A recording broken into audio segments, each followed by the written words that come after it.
Hello, British School. Oh, dear me. Hello, British School. How are you doing? You all right? It's great to see you.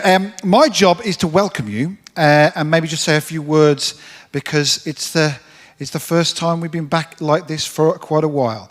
But we do like to start in a word of prayer. So I'll just ask you to be with me for a moment as we ask for the Lord's guidance and to be with us. Lord, we ask that you are with us this evening. Fill this room. Fill the parents. Fill the students. Fill our community. Fill our hearts with your love and forgiveness.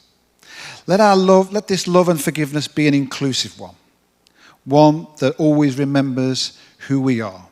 Seoul Foreign British School and Seoul Foreign School, a Christian school for everyone. We ask that you are with us this evening, tomorrow, and for the rest of the year with your love, forgiveness, and guidance. And we ask you this through Christ our Lord. Amen. Amen. Okay, well, I promised to keep this short, but as it is the first time we've had something like this for a few years, I did want to take the opportunity just to say a few words. And I wanted to start those words by saying a few thank yous. And the first thank you really is to you as our parents. The patience and the tolerance and the support that we've had from our parent community has been quite extraordinary. I can tell you, I get to talk to the heads of school of all the other international schools in Seoul on a pretty regular basis. And I can tell you right now that there isn't a school out there that has had the sort of support and forbearance that we've had from you. So I want to take this opportunity to thank each and every one of you. The other thank you I want to say is to our British school teachers, and particularly our British school principal, Andrew Freeman. Andrew joined us a few years ago, and we were really excited about what Andrew was going to bring to the British school, and we certainly have not been disappointed. When I get an opportunity to go up and visit the British school, the sense of excitement and teaching and learning that goes on in the British school is just absolutely fantastic. So thank you, Andy, and keep up the good work. I did want to say a few words, but I wanted to start by asking a question. I'm going to ask you a question, so I'm going to need somebody to be brave and answer that question. And the question is, who are the most important people in our school? Would anybody like to have a go? You've got to do that whole thing where you have to put your hand up and say who you think the most important people in the school are. Yes. The children. I knew somebody would get the right answer. It's just a shame it's not you. Never mind. Okay. Actually, it seems obvious that the children are the most important people in the school. But actually, I'd say that the children aren't the most important people in the school. I'd say the children are the school. And we really found that out very, very clearly over the last couple of years, because whilst you were at home with your children and our students, we were here for many parts of the year with empty buildings, without our students around. And it became very clear that a school isn't the resources and the buildings and the sports field, it is the children. It did not feel like anything like a school without your children to be here. And that's what's so exciting about this year. We've got our kids back in total, and we're really excited about the year that's ahead. Sorry, I'm really nasty, aren't I? I do apologise. The children, of course, are the most central thing to what we do at the school. But I did want to also say that what we do as a school is really, really important in terms of making sure that your children are at the centre of everything we do, but also about making sure that if the children aren't the most important people in the school, who are? And it's actually the teachers that really interconnect with your children, inspire and guide and support them. And so our central job, our most important job, my most important job, is to make sure that we get the very, very best teachers we can for the school. And that might sound really, really obvious. But sometimes people can get a bit swayed by different things. They can think, it's about the resources, it's about the technology, it's about the curriculum. And all these things are really important. But ultimately, you will know that your children will have a good year if they've got good teachers to support them. It really is the most important thing we do. And it's something that I shared with the school when I first arrived 8 years ago, and it's never going to change. That'll be our central role, to make sure we get the very, very best educators we can to support your children. But the last 2 years has been different. And you may remember that maybe a year or so ago, we sent out a document after talking to parents, after talking to teachers, after talking to students, to try and find out what was missing. What were the things that went missing on the back of this pandemic? And we looked at all the answers, all the feedback that we got, and we came up with 3 things that clearly were the messages that you were telling us. And there they are. The things that are most important to you and to our students and to our teachers are, first and foremost, bringing back community, understanding student progression, and utilising the resources and the personnel that we have. And all I wanted to do before handing over to Andy this evening was just maybe mention a couple of things that are really, really going to be focusing our attention over the course of this year. And the first one is bringing back community. And the most simple thing is being able to have evenings like this again, where we can welcome parents back on the campus. And it's great to see parents being able to intermix with the school over the course of the day and in the mornings and the evenings. And that has been wonderful to see. But there is particularly one element that we really wanted to introduce, all about bringing back community and how we as a community can really work and learn together.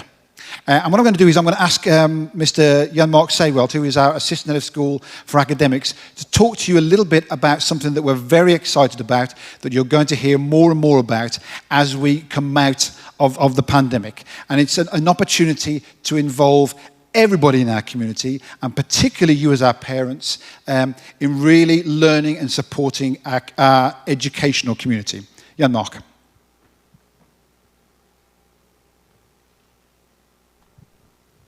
Thanks. Yeah, so Colm asked me to very briefly speak about, if we can move this along, the Gate. It's an initiative that I personally am really excited about. Before COVID, we were doing a lot of professional development work with our teachers, inviting speakers in, running workshops, teachers coming from other schools, but it was all about the educators.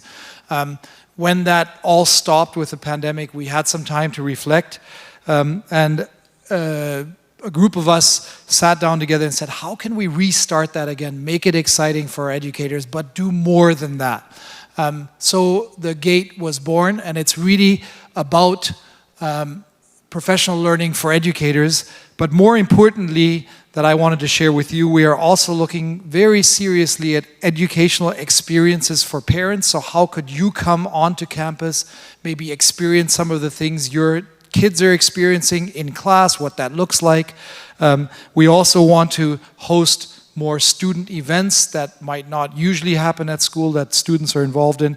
And we also want to look at service learning opportunities. Part of our mission is to serve others and to learn together what service might mean and how that helps us grow as a community is something we really wanted to look at. It's pretty much in its infancy. We started last year within the school. We do have a website that will soon be published across the school or linked to the school website. But currently you can find us by contacting the Gate at Seoul Foreign School. So if you have any ideas or thoughts or questions, please email, or you can go Google search the banner, or I have a few copies here if you want a hard copy. There's an article about the Gate in this if you haven't seen that already. Please contact us, get in touch. We're looking at various opportunities that we can learn together. Thank you.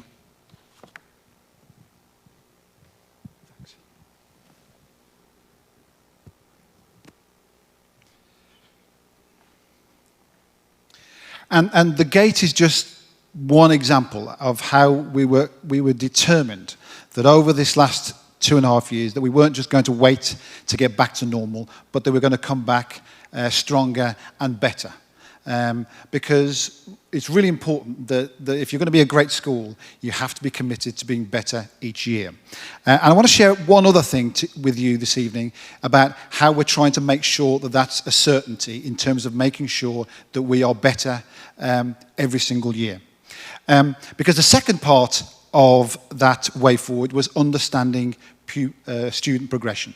It's something that parents were keen to know more about and to make sure that we were good at, and it's certainly what students wanted, and it's certainly what our faculty wanted. And one aspect of understanding student progression is what we call student feedback.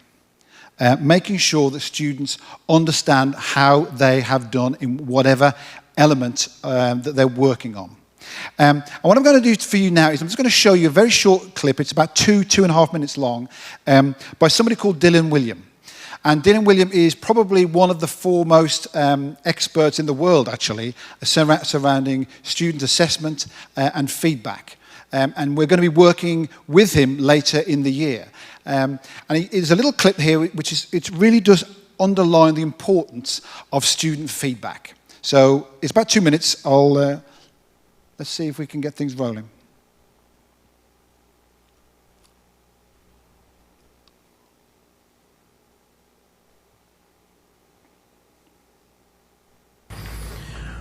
The feedback was where we started, really, because a lot of this research on formative assessment was about different kinds of feedback. And what we found was that most of the feedback that's common in schools is the least helpful in terms of what psychologists have found. So there's lots of different ways of looking at feedback, but a very important way of thinking about feedback is whether it's ego-involving or task-involving. So if you say to students that you did very well, you were one of the best pieces of work, you did one of the best pieces of work in the class, that's ego-involving because it focuses on that person's position in the class. Whereas if you get feedback that says things like, well, this is what you need to do to improve, then that focuses on the task. And what the research shows very clearly is that ego-involving feedback is rarely effective and in fact can lower achievement. So when students get grades, when they can compare themselves with each other, where they get praise, the effects are usually, or often zero, and sometimes negative. In other words, that in many cases, rather than giving that kind of praise, you would have been better off shutting up and giving no feedback at all. Students given that kind of praise do less well than students given no feedback at all.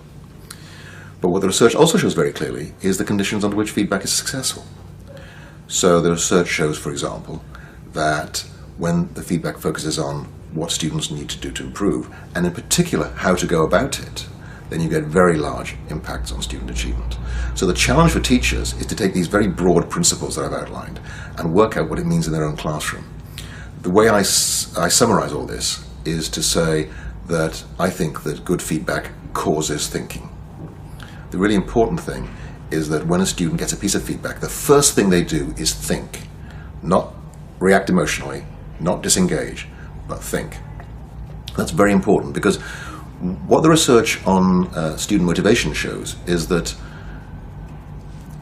when they're faced with a task or with a responsive piece of work, students basically make a choice between deciding either to protect their well-being or to engage in activities that will actually help them grow as individuals and in their achievement. And if the first reaction of a student is to protect themselves and to restore their sense of well-being, what you'll find is that students focus on the things that will do that for them and they won't focus on the learning. So what we need to do is to give students feedback that helps them move forward, give them feedback that makes it clear that ability is incremental rather than fixed. Because if we send the message to students that ability is fixed, then if you're confident of being able to engage in the task, you'll go for it for the brownie points. But if you're not confident or think that you might actually fail when other people will succeed, you will disengage. And basically, you will decide that you'd rather be thought lazy than stupid. So if as a school we want to be the best, we have to base what we're going to do on the evidence. and we have to base it on the things that are going to have the most impact. And that's what we're going to be doing this year. We recognise that to have the impact, it's got to be something that really does focus on the quality of teaching and learning. And great feedback is right at the centre of great teaching and learning. And if we want to make sure that we're going to be better at the end of this year than we are right now, we need to put a structure in to ensure that. And that's why Seoul Foreign School, Seoul Foreign British School, and every single educator within it will be working on a specific target to them, something that helps them be better than they are in terms of working through with your children, our students, on that feedback. How do they improve? We actually talked to our students. We showed that very video, to our teachers. We showed that very video to our teachers. And of course, our teachers come from all over the world with different experiences, and each one of them will know what is their next step to be better at delivering quality feedback. And each one of them will have that target. And by doing that, it means that every single educator will be better at the end of the year, and therefore Seoul Foreign School and Seoul Foreign British School will be better at the end of the year. And that's going to be our approach as moving forward, always looking to make sure that we're focused and that we're clear that it's about the teaching and learning that we support your students with. Thank you so much for being with us this evening. Have a great evening. It's great to see you back. Great to see so many lanyards back in. And if you haven't had an opportunity to get hold of your identity lanyard, make sure that you can pick it up this evening in the British School. Thank you so much. Good luck. Have a great year, and God bless. Thank you.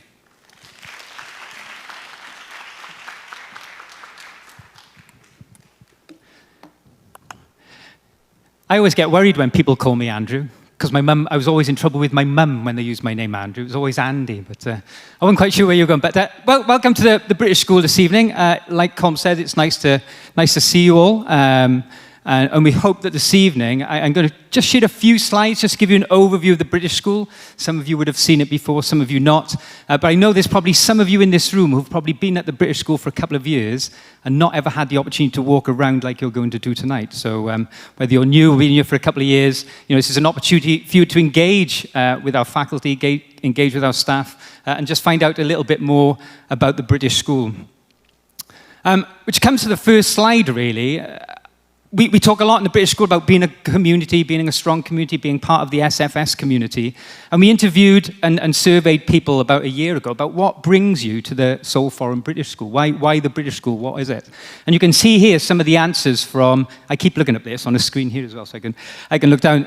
They talked to us about teachers and you as parents about why you came to the British School. And for some of you, it was that sense of community and family that you felt was really strong in the British School. For others, it was around the culture and reputation. I'll talk a little bit about the culture in a moment. There was the joy and passion that came with coming to the British School, and also that opportunity for learning for all. So as you embark on this year with the British School and with your children, I hope that these things ring true for you as well. I hope that you see these things when you take part in learning with your children as you go through the year, and that these ring out for you, and that you sort of walk away at the end of the year thinking that has fulfilled you as being a part of Seoul Foreign British School. But the why of tonight for us, just to make it really clear, and I hope I've made it clear in the emails that went out as well, is that after several years of not being able to welcome parents onto campus, we wanted to take this opportunity to build relationships with you to create that safe learning environment which every day when your child comes to school, your child is going to be looked after, your child is going to do well, your child is going to learn about our values, and also your child is going to make progress in learning, linking back to what Colm said about feedback. So really, the aim of tonight is for you to go around, meet all the people who are part of your children's learning, introduce yourselves, get to know them, and they can get to know you. But also, I hope that you get that opportunity to meet each other, because some of you may be new to the school, some of you may have been here for a year and still not had the opportunity to meet with people. Some of you may have been here for quite a few years and haven't met some new faces either. So take that chance as well when you're walking around the school to connect with other people and meet other people. Because what tonight is not going to be, we're not going to go into classrooms and teachers are going to talk to you for 20, 30 minutes about a particular part of the curriculum before you move on to the next one. We feel that over the course of the year, we have plenty of opportunities to share that curriculum with you. And down in the bottom, you can see there, every few weeks, every 6 or 7 weeks, you're going to get a letter about what's going on in the curriculum. So you can know in real time and have it there and then to be able to help your child make progress through a unit of learning. And then across the course of a year, this is a slide that John Kett, our assistant principal, put together. Over the course of the year, there's lots of opportunities for you to connect with us, with your child, about their learning and see what is happening, find out where they're at, and help them make that progress as well. What feedback can you give them to help them make that journey a good journey in learning? And so you'll see here, for example, later in September, we're going to open the school for you to engage in a learning walk. Teachers are not going to be involved in that. It's an opportunity for you to come with your children, visit their classroom, and for them to talk about learning with you. What does it mean to them? Where are they? What does it look like? For you to see what learning looks like in context as well. In October, you have an opportunity for core conversations. That's around you talking with your children and the teacher about the learning that you've just seen in the school, and then so on and so forth. And there's the next one in November, shared learning, links very much with what Com talked about in terms of feedback. This is something we started last year where we focused on particular aspects of learning, particular learning goals, and sent that journey home to parents to have a look at because we knew you couldn't come onto campus. So you would have seen a piece of learning from the beginning, you would have seen the feedback that teachers gave, and you would have seen what the outcome of that was. So it was all about taking children on that journey. So in terms of curriculum, you can ask the teachers about it tonight. They might give you a few answers, but in principle, we feel we've got plenty of opportunity to share with you the curriculum that we offer in real time so that you can see what that looks like along the way. But just in terms of the school, a lot of you would have heard me just talk about great schools are built on two great things. One is a strong culture. So a lot of you, I hope, would have heard about our core values already. These are things that we talk about to the children day in, day out. And we not only talk about what they mean in school, but we also talk about what they mean in all aspects of life. So when they get on the bus to go home, when they jump on a plane with you to travel, when they're on a train down to Busan, what do these values mean and how do we help them live a good life? So these are really important at the British School, and you'll hear more about these as you go through the year as well.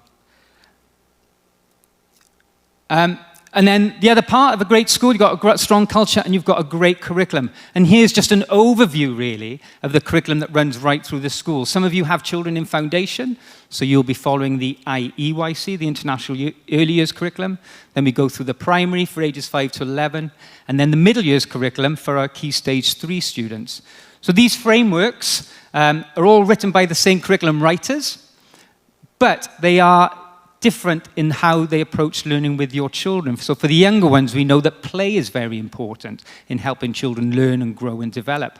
When you get into the years 5 to 11, we know that children making connections is really important. So children are taught through topics that have connections that help that learning get bigger and better. And then by the time they get to 11 to 14-year-olds, we know that understanding a bit more abstractly and thinking a bit more abstractly is very important. So our learning focuses around that and the importance of their friends as well, because we know that that's very important in their lives today. And on each of those three curriculum, I'm only giving you an overview today, but in the coming weeks, there will be Zoom sessions where we will talk a bit more deeply about each one of those in different sessions. So again, we can give the information in a bit more focused points during the year, and so we will address those at different times. You'll notice at the bottom, we've got the national curriculum, so we follow the English national curriculum for maths and for English. We know it's well structured, we know it's rigorous, we know it has good assessment opportunities, and so we use the English curriculum for those two subjects.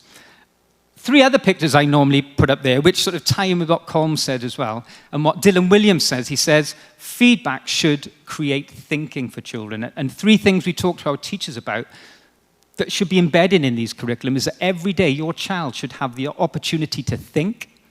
They should have the opportunity to collaborate, because thinking with others we know is a lot better.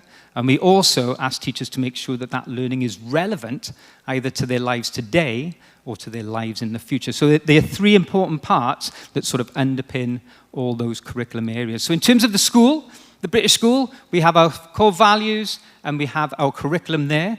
So when you walk around today, have a look what that looks like on the walls, have a look what that looks like in the classroom. Teachers are going to have activities for you to have a go at, so don't be shy, because some of the stuff that you do today in the classrooms, they're actually going to share with the children over the next few days as well, to see and compare things that you might have written or said to things that they might do in the classroom as well. So as you go around, look for those values, look for what the curriculum might look like, have a go at some activities. But like I say, we want you to engage with people today. We want you to engage with the teachers, get to know them, and engage with each other as well.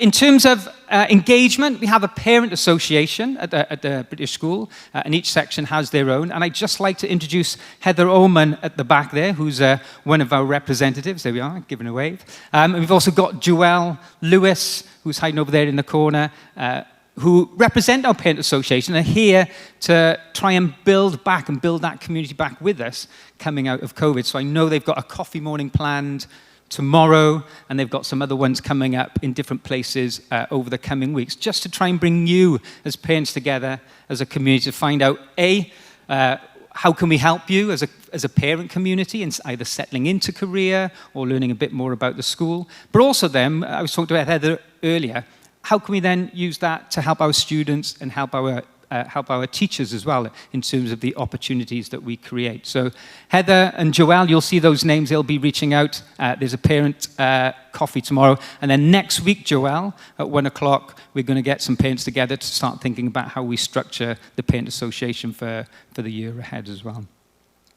And to do that as well, we've also been looking into an app called ClassList. Now, I know different groups have been using different things. Kakao seems a popular one.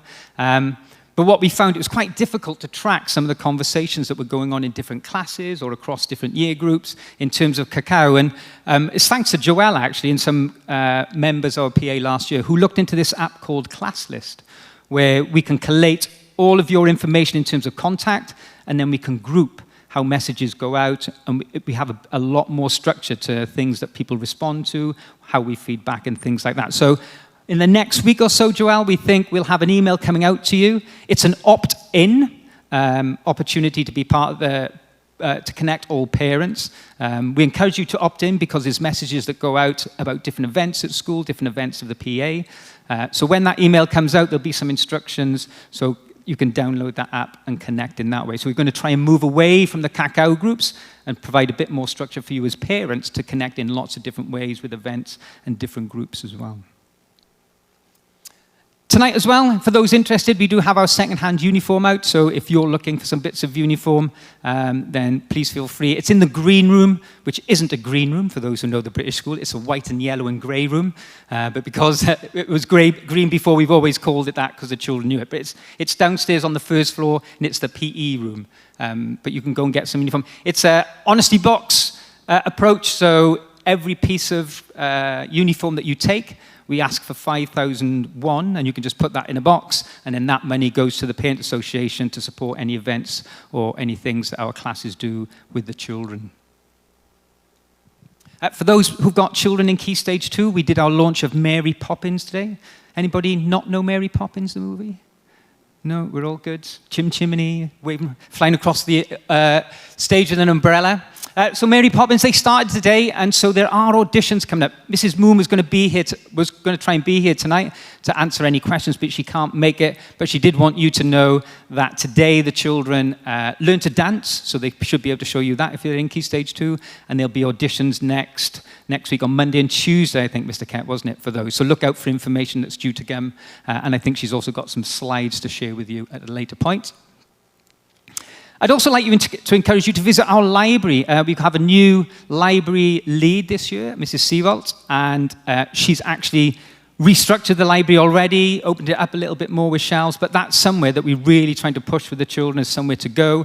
At some point, we're going to really encourage you as parents to bring your children after school into the library, choose books with them, read with them, and things like that. So that is on the second floor, and I know that Mrs. Seawalt is going to be there this evening to answer any questions you've got about the library. That's one place we'd really love you to go to, and that's one place we really think is going to help us bring back community over time, where you can go after school. For the rest of the evening, like I said, we're going to leave you to walk freely around the British school, meet with people, ask the questions you want to ask, pick up some information as you go along. If you have a Key Stage 3 parent only, we're going to encourage you to go to your homeroom teacher first. If you're not quite sure who your homeroom teacher is, then you can ask Mr. Kett or I of your child. So that's children in year 7, 8 and 9. Year 8 and 9 are on the top floor of the British school, and year 7 homerooms are on the 3rd floor of the British school. So if you only got a Key Stage 3 student, we ask you to go there first. If you have a primary student, then please go to your primary homeroom first, and I'll show you how the school is laid out. And if you have a child in both Key Stage 3 and primary, and that applies to some of you, then you can please go to the primary classroom first and then work your way up to the top floor to Key Stage 3, because some of your children in primary actually have some Key Stage 3 teachers for things like design and for art, and there's also the music room on the top floor as well. So maybe start in your class and then work your way up to the top floor. And in terms of the rooms, that's pretty much the layout of the British school. On the ground floor is floor 1. So if you have a room number beginning with 1, that's on the ground floor with Miss Katie is with foundation. Mr. Kett and I will be, but Mr. Kett and I will be walking through the building all together. On the second floor, we've got year 1 and year 2. So that's with Mrs. Kett and Miss Erin. So they're on floor 2. And that's where the library is, our counsellor and our learning support as well. So if you want to meet any of those today and just introduce yourselves, you can do. The 3rd floor, we have year 3, 4, 5, and 6, and also our year 7 homeroom teachers. So if you're looking for those, you go to the 3rd floor. We also have our design room, if you want to have a look around there and see what learning looks like in the design room. Mary Poppins isn't going to be there, just to make that clear. But Miss Edie Moon was going to be there tonight, but she can't make it now, so we won't have that option there. And then on the top floor, like I say, is our Key Stage 3, so that's year 7, 8, and 9. All the specialist teachers are on that top floor for those subjects and lessons. And we also have our languages on the top floor. So if you want to find out a bit more about Chinese, French, or Spanish, then go to the top floor. Now, just let you know, especially if you're Key Stage 3, your actual child's French teacher, Spanish teacher, Korean, or Chinese, they might not actually be here, but we have a representative who you can go meet and just ask some questions if you wish as well. And just what I've, on the bottom floor, actually, the green room, Mrs. Midgley and Mr. Buggs, our PE teachers, will be in the green room where the uniform is as well. So if you want to go meet them and introduce yourself and talk to them about sport, then please feel free to go there. That was my overview for today, for tonight. Mr. Kett, anything you think I missed? No, I think we got everything. Parents, any questions before we head up to the British school? Stunned silence. That's all right. And that's one of the reasons why we wanted to keep information to the minimum, really. We want you to go and meet people. We want you to go and meet the teachers. And we just really want to bring back the British school community after a couple of years of being a bit bitty with children in, parents in, children out, parents out. So make the most of tonight. Make the connections you want to make. Make the connections you feel you need for the year ahead. And the curriculum information and all the learning will flow through after that. So thank you for joining us. Mr. Kett will direct you up to the British school. Like I say, we always tell people we're the fittest parents and the fittest staff on campus because we have to go to the top all the time. So go and get your steps in and we'll see you at the British school. And it's a free-for-all. Just walk around and go and see who you want to see. Thank you for joining us this evening.